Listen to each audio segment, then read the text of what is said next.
All right, we're ready to start chapter 7 of The Secret School. Sorry.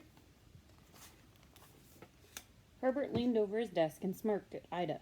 She was quite certain her pounding heart could be heard by everyone. The other children were looking down, except for Tom, who was frowning angrily at Herbert. Suddenly, Tom stood up, hands balled into fists. Herbert laughed. "Teacher's pet's gonna defend the teacher," he taunted. "Tom Cole, sit down," Ida cried. "I'm in charge."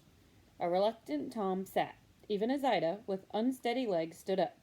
The children gazed at her. The youngest ones, Mary and Felix, were wide-eyed with fright. Momentarily, Ida glanced at the switch that hung close by the wall. She knew she could not use it. It wasn't in her. Besides, she knew Herbert would only fight back.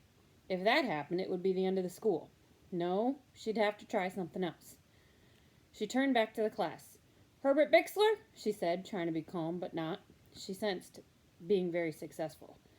"I asked you to study your history. Are you going to do it or not?" Herbert only laughed, leaned back, and put his hands behind his head and his bare feet up on the desk in front of him.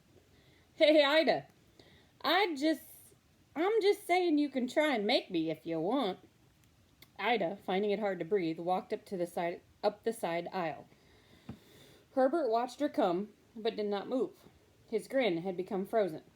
Drawing closer to the boy, Ida said, "Herbert Bixler, are you going to do as you're told?" "Guess I'll do what I want, thank you, ma'am," he replied, trying to sound flippant. A deep anger went through Ida. Herbert would spoil everything. If she couldn't control him, the school would not work. "Does anyone," she snapped, "make you come to school?" "Come only if I want," Herbert retorted.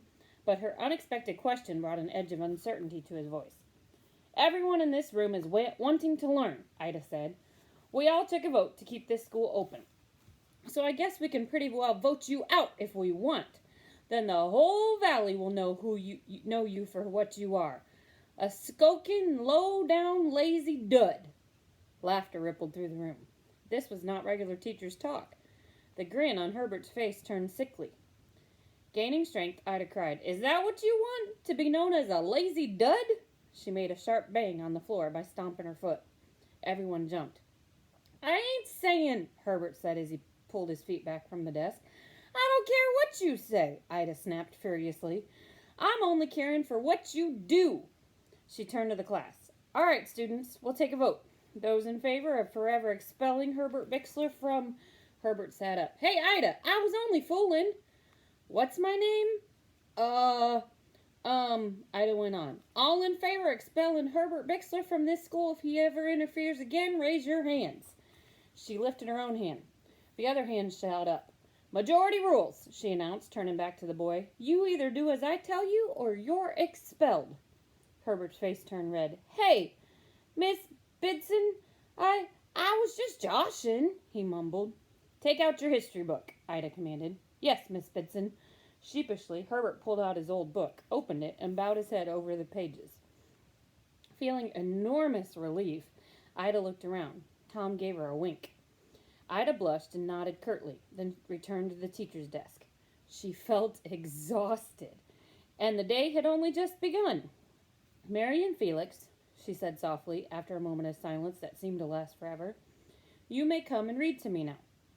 As the two youngest came forward, readers in their hand, the room's tension melted. The others turned to their tasks. It was mid-morning when Ida suddenly realized it must be recess time. She made the announcement. The children dropped their work and rushed outside, except for Tom. "Aren't you going out?" Ida asked. Tom remained seated on his bench. "Am I going to have to call you Miss Bidson, too?" he asked.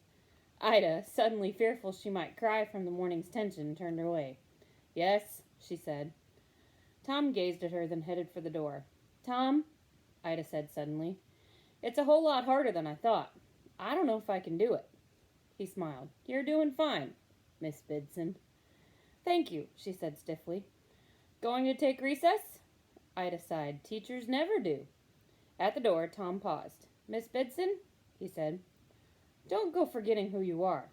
It'll make it harder for you. And your friends." That's the end of chapter 7.